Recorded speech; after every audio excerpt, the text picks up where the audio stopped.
Oh, hey everybody, it's Matt Zoller here on the set of The 10, a film about the 10 Commandments, 10 stories following each commandment. And we're going to find out more about why I'm stuck in a hole and more about why Adam Brody's character, Stephen Montgomery, gets stuck in a hole. Don't get stuck in holes, kids.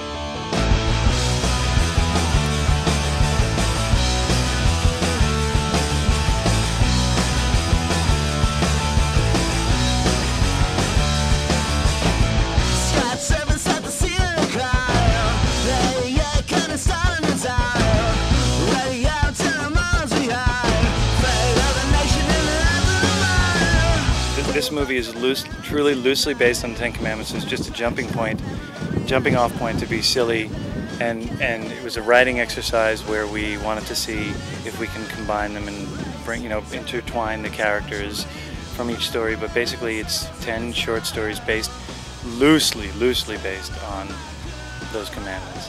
And you're in it. That's right. Tell us about your character. I play Dr. Ritchie. I'm a guy who has everything and loses it all, only to find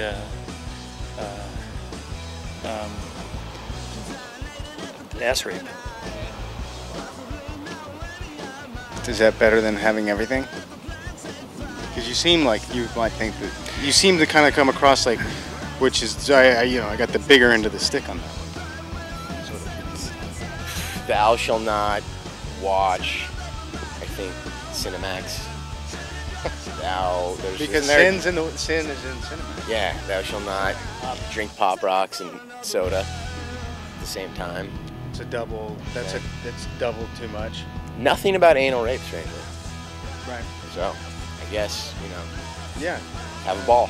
Huh? I'm David Wayne. I'm the director of the 10 and the co-writer. Really? I thought you were an extra. No. Guess what? Look what happened. The salad fell down in this gigantic rainstorm that we had that almost destroyed our set. But who knows? Maybe we'll still be able to shoot. Is your portfolio looking nice?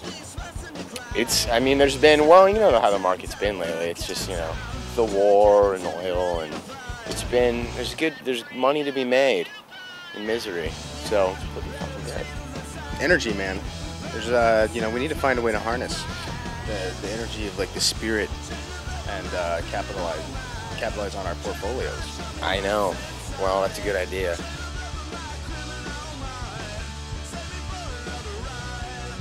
Well, hey, we were talking about bad luck and raining, and I found a 4-leaf clover, and I thought I'd give it to you, so you have. I don't know if you want to accept it. Did you really? Yeah, I found 2 of them next to each other. Yeah, please take one. I'm gonna make a wish.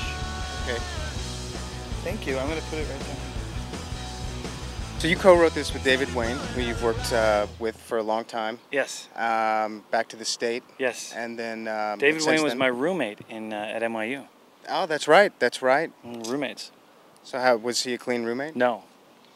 He and Craig Wedren, who scored a lot of the State, scored all the State stuff and did the State theme song and does the music for the Reno movies, and they're both hairy guys, and they were hairy in college, and there's you'd walk into the bathroom. I remember it now. That's how much it scarred me. Like just a pubic thicket. Why did you want to do a film about the 10 Commandments? How can we do a movie where we don't have to think of a whole story that lasts an hour and a half? We can just do 10 skits. Yeah. And then think and pretend that there's a reason that they all fit together. So you play Stephen Montgomery, who's stuck, who falls skydiving and gets stuck in the mud and becomes a star. Becomes a star because of his predicament, much like, I don't know, Paris Hilton in a porno. It just, you never know what's gonna click with the American public, and it just happens to be his crushed spine under the ground. It's kind of like Baby Jessica in the well. It's a lot like that. It's a lot like that, except if she was on a sitcom afterwards. You kind of look like Baby Jessica a little bit. I do. I have. We'll talk about it later. Nothing. Yeah. Again, your off-screen antics and the tabloids haven't been helping. I thought she was 18. Doesn't matter, Stephen. She was your niece. I thought she was once removed. Doesn't matter, Stephen. You had sex with her. I thought I was fingering her. It feels the same to her. Stephen, you don't get it. Well, then Fielding, get me another job. What have you got lined Stephen, up? I've got nothing. Let's face it. The majority of parts are for actors who can get off the floor without dying. you're shooting all day in the underneath in basically a box underground. Yeah. How was that experience? It's fine because I've been masturbating and no one knows.